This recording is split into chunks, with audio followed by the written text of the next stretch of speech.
Astrophysics for everyone by Hiten Shelar पुस्तक। अध्याय 13। क्या वास्तविकता सचमुच वास्तविक है? क्वांटम भौतिकी की विचित्र दुनिया। कल्पना कीजिए एक ऐसी दुनिया जहां पदार्थ के कण किसी दीवार या अड़चन के पार बिना टकराए निकल सकते हों। कल्पना कीजिए वही एक परमाणु एक ही समय में दो या कई स्थानों पर मौजूद हो सकता हो। यह सब उस सवाल से शुरू होता है, क्या हम तरंग हैं या कण? यह सुनने में भले ही अजीब लगे, पर प्रयोग बताते हैं कि कण कभी कभी तरंग की तरह व्यवहार करते हैं। हमने कई प्रयोग किए हैं और पाया है कि परिस्थितियों पर निर्भर करते हुए पदार्थ कभी तरंग बनता है और कभी कण। और प्रकाश, जिसे हम हमेशा तरंग समझते आए, कुछ स्थितियों में कण जैसा व्यवहार करता है, जैसे फोटोइलेक्ट्रिक प्रभाव में। तो फिर प्रश्न उठता है, पदार्थ असल में क्या है, तरंग या कण? जवाब है दोनों। कुछ घटनाओं में पदार्थ तरंग की तरह, अन्य में कण की तरह व्यवहार करता है। उदाहरण के लिए, अगर पदार्थ तरंग जैसा व्यवहार न करे तो न्यूक्लियर विखंडन में अल्फा कणों के उत्सर्जन जैसा व्यवहार समझाना मुश्किल होगा। ऐसे कई उदाहरण हैं जहां केवल दोनों स्वरूपों की आवश्यकता से ही व्याख्या संभव है। हम जो वास्तविक दुनिया देखते हैं वह मूलतः क्वांटम स्तर पर पदार्थ के यह निर्णय तरंग बने या कण का परिणाम है। यही निर्णय मिलकर हमारी प्रत्यक्ष वास्तविकता बनाते हैं। लेकिन यह निर्णय कौन करता है?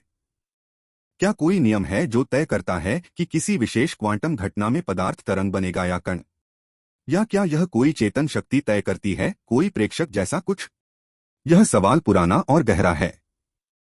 कुछ अध्ययनों का कहना है कि यदि ब्रह्मांड के बुनियादी स्थिरांक जैसे परमिटिविटी कांस्टेंट का मान अपने दशमलव के 10वें स्थान पर भी अलग होता तो बुद्धिमान प्राणियों का अस्तित्व संभव नहीं होता।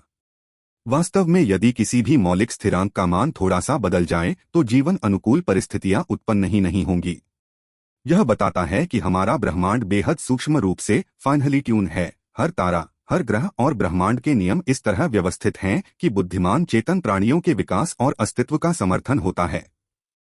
सोचिए, यदि प्रकाश फोटोइलेक्ट्रिक प्रभाव में कण के रूप में व्यवहार न करे तो पौधे सूर्य की ऊर्जा से भोजन तैयार नहीं कर पाते, पौधे न हो तो जीवन संभव नहीं। तो फिर यह तय कौन करता है कि प्रकाश कब तरंग बने और कब कण?